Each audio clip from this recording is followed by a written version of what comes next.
Damn it! I haven't had enough killing yet! General Lewis was covered in blood, his eyes gleaming with fervor and excitement. He was naturally belligerent, and after days of hiding and evading, he had built up a lot of pent-up frustration, eager to unleash it all. General! The bigger picture is at stake. We must leave now, or it will be too late. The crew-cut man grabbed his arm. At that moment, a group of figures could be vaguely seen at the end of the street behind them, quickly approaching. Although General Lewis was reluctant, he quickly calmed down. Retreat! After shouting the order, General Lewis and the crew-cut man quickly rushed through the checkpoint, escaping to the outer city area with a few remaining soldiers. Compared to the inner city, the outer city's defenses were much weaker due to its vast area, making it difficult to fully cover. Only a few key transportation hubs were heavily guarded. The crew-cut man had already planned the route and prepared the necessary equipment. According to the original plan, if their identities were not exposed, they would leave the inner city by vehicle.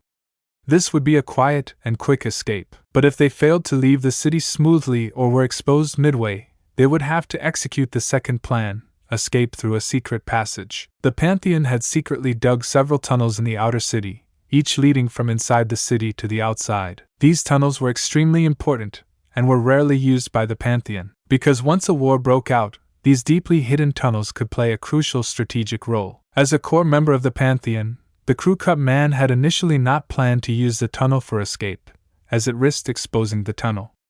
But after the recent commotion, not using the tunnel was no longer an option. No matter what, saving their lives came first. Led by the crew-cut man, the group ran for about the time it takes to burn an incense stick before finally entering an inconspicuous house. They quickly cleaned off the blood and changed into new clothes. After staying in the safe house for a few minutes, the crew-cut man led them out quietly, heading into the urban village. The urban village had old, densely packed buildings with many forks and alleys, making it easy for unfamiliar people to get lost. The crew-cut man was clearly not here for the first time, winding through the alleys until even General Lewis felt dizzy and lost his sense of direction. Just as General Lewis was getting annoyed, the crew-cut man suddenly flipped into a small villa with a courtyard.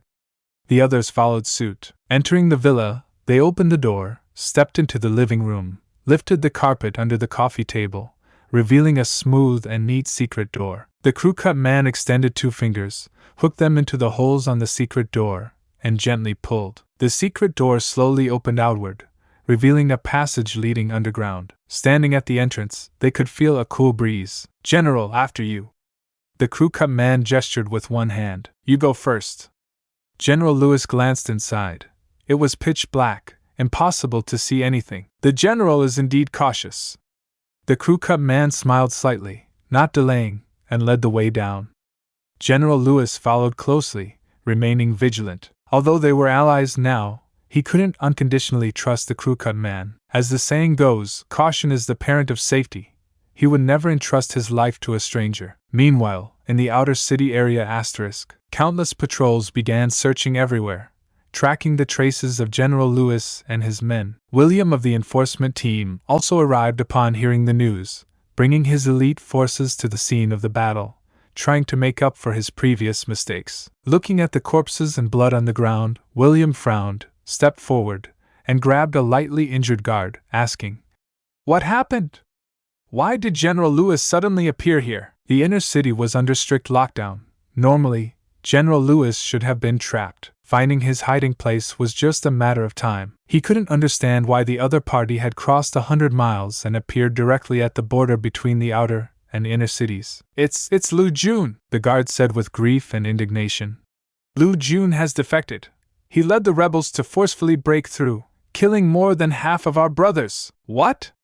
Lu Jun? William's face changed. Are you sure you're not mistaken? Absolutely not. The guard gritted his teeth. That man is a smiling tiger. I'd recognize him even if he turned to ashes. How could this be? William frowned deeply, feeling a chill down his spine. After all, Lu Jun was his brother-in-law, serving in the city guard. He was ambitious, responsible, and had almost no bad habits. It was precisely because he admired Lu Jun's character that he felt comfortable marrying his sister to him. But he never expected that the other party was actually a traitor. If this matter reached the ears of the young prince, he would never be able to clear his name, even if he jumped into the Yellow River. And just can't accept it. This can't be the end yet. You promised to never leave, and now you're gone. Can't believe I can feel the world slipping away as you slowly fade from my everyday. You promised forever, a love without end, but now I'm left broken, struggling to mend. I thought we were so tied, destined for a lifetime, love with no end, love with no end. Staying in my imagination, memorizing the past time, the secrets, the love, the care. Now they're echoes in the air. I still see your face in every place, feel your warmth, your gentle grace. But now there's just an empty space, and I'm lost in this endless chase, keeping you in my heart, a piece of you I'll never let go. Though distance brings separation, in my